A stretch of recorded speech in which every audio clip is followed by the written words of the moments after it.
bem-vindos ao nosso canal. Sou o pastor Claudinei Oliveira, da Segunda Igreja Presbiteriana Conservadora de Curitiba, essa igreja com nome gigante, né? É um prazer ter você aqui conosco nesse momento, para refletirmos mais um pouco sobre um assunto bíblico, né? Nosso propósito é fazermos vídeos sempre refletindo sobre alguns assuntos. Com o tempo vamos começar algumas séries, né? Estamos começando. E é um prazer ter vocês aqui, nos ouvindo, nos vendo e podendo meditar na palavra de Deus. E o propósito dos nossos vídeos aqui é exatamente esse. É oferecer, não entretenimento para vocês, né? Apesar que a gente brinca um pouco no vídeo aqui, às vezes a gente relaxa, mas o propósito não é oferecer entretenimento. Tem bastante sites e canais que oferecem entretenimento, mas é oferecer para nós uma reflexão bíblica sobre assuntos os mais diversos. E falaremos sobre isso para frente. Nós vamos fazer uma série sobre interpretação bíblica. Já estamos começando, fizemos um primeiro vídeo. Vamos fazer uma série sobre introdução aos livros da Bíblia, para você entender melhor cada passagem. Nós vamos fazer uma série sobre missões, uma série sobre discipulado e assim por diante. Vamos falar sobre escatologia, mais e assim por diante. Mas por enquanto estamos fazendo alguns vídeos e chegando a vocês meditando sobre alguns assuntos biblicamente. E a nossa ideia é sempre assim, é sempre meditarmos sobre algum assunto a partir da visão bíblica e não a partir de outro parâmetro, certo? De outro pressuposto. Hoje eu quero falar com vocês um pouco sobre a relação do crente com o sofrimento, o cristão e o sofrimento. É um assunto bastante interessante, né? E como é que a gente deve reagir ao sofrimento na nossa vida? De repente você está bem, você está na igreja com a sua família, né, na escola dominical, nos cultos, você está ativo no ministério de louvor, em vários departamentos da sua igreja, e de repente, do nada, assim, ao modo de dizer, né, do nada, você perde o emprego, você é mandado embora do emprego que você tinha estabilidade, você fica doente, os seus filhos ficam doentes, você descobre que está com uma enfermidade grave, que o seu pai, sua mulher, seu marido está com uma enfermidade grave, e enfim. Ou algumas pessoas da nossa família morrem assim inesperadamente, se bem que ninguém espera a morte. Então, quando a gente, como cristão, passa por momentos de dificuldades, sofrimento, talvez você que esteja vendo esse momento, o vídeo, esteja passando por algum tipo de sofrimento, como é que a gente deve relacionar isso com a nossa fé? Como é que a gente deve interpretar o sofrimento? Como entender o sofrimento na vida do cristão? Eu queria falar um pouco com vocês sobre isso, porque é muito comum que as pessoas achem que quem serve a Deus, quem é fiel, quem é obediente, quem está firme na fé, que ele não enfrente problemas, que ele vai ter uma vida próspera. Isso por causa da teologia da prosperidade, que há algumas décadas tem lançado essa visão, né, no meio das igrejas. Então muitas pessoas são atraídas para as igrejas exatamente para pararem de sofrer. E é muito comum o slogan: pare de sofrer agora, venha para a igreja. Você que está sofrendo, você que está sendo perturbado, você que está desempregado, enfim, venha para a igreja. Então as pessoas acham que ir para a igreja, serem cristãos, servirem a Deus, vai lhes proporcionar uma vida de abundância financeira, de paz interior, de saúde física perfeita, de filhos perfeitos, assim por diante. O que acontece é que vocês, mesmo com toda a sinceridade, que frequentam igrejas assim, igrejas evangélicas, percebem com o tempo que as coisas não acontecem assim. E na verdade, na Bíblia, nós nunca fomos incentivados a pensar que servir a Deus implica em não sofrermos. Na verdade, não tem isso na Bíblia. Tem o contrário. Olha para vocês verem. Logo depois que Adão e Eva pecam, eles tiveram 2 filhos, Abel. E Abel, de acordo com Hebreus, era justo, tinha fé em Deus, era temente a Deus. E o que aconteceu com ele? Parece que ainda é jovem, ele foi assassinado pelo seu irmão Abel, e assassinado de forma grotesca, de forma injusta e cruel, talvez a pedradas, talvez degolado, né, como alguns estudiosos sugerem.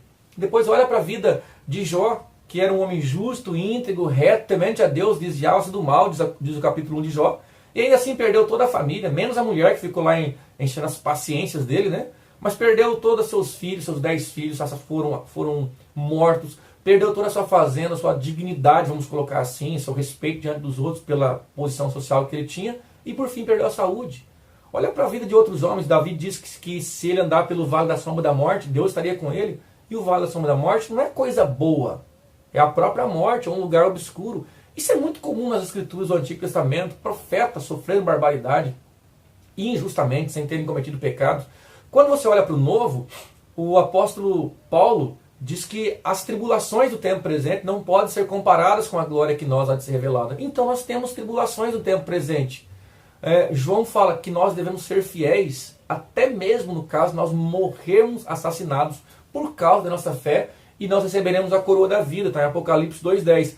E Jesus faz uma promessa para a gente. É muito interessante a questão de promessas, porque as pessoas sempre veem promessas como algo bom, né? A Igreja Batista da Lagoinha gravou lá: incomparáveis são tuas promessas para mim. Isso repete na música 214 vezes, né? Então nós gostamos de falar das promessas, de tomar posse das promessas. É interessante. Mas a palavra promessa, ela não deve ser entendida biblicamente apenas como se referindo a coisas boas, a bênçãos, sejam materiais ou espirituais. Mas porque em João 16:33, Jesus Cristo diz assim: no mundo vocês vão ter aflições, mas tenham um bom ânimo, eu venci o mundo. Então esse texto, essa fala de Jesus, de João 16, é uma promessa. Ele está prometendo para os seus discípulos de que no mundo eles teriam aflições. No mundo vocês terão aflições. Isso é uma promessa. Então, só que ninguém vai dizer: ó Senhor, cumpra a tua promessa, traga sofrimento e aflições. Isso ninguém fala.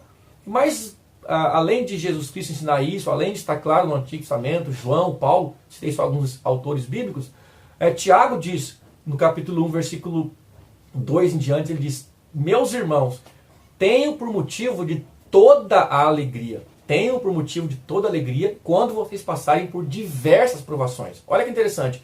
Tiago não diz apenas que nós temos que nos alegrarmos por passarmos por um sofrimento, por uma provação, mas ele fala que nós temos que ter por motivo de grande alegria, de uma alegria completa, de toda alegria, quando nós passarmos por diversas provações.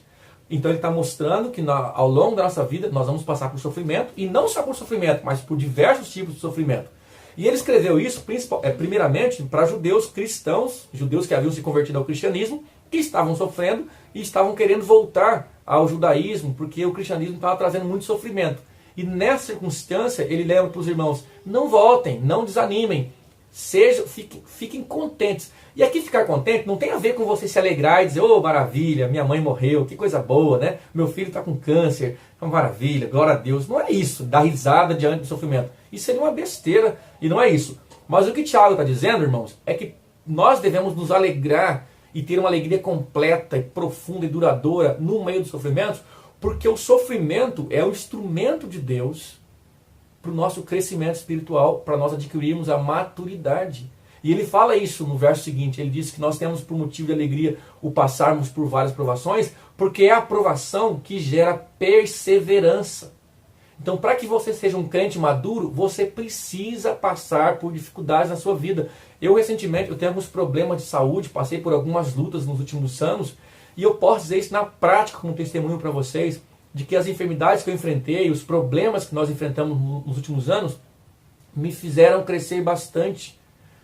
Tanto em relação aos meus pecados, aos meus erros que eu preciso corrigir como pastor, como crente, mas em relação também à minha dependência de Deus, a minha confiança no Senhor, a minha maturidade espiritual.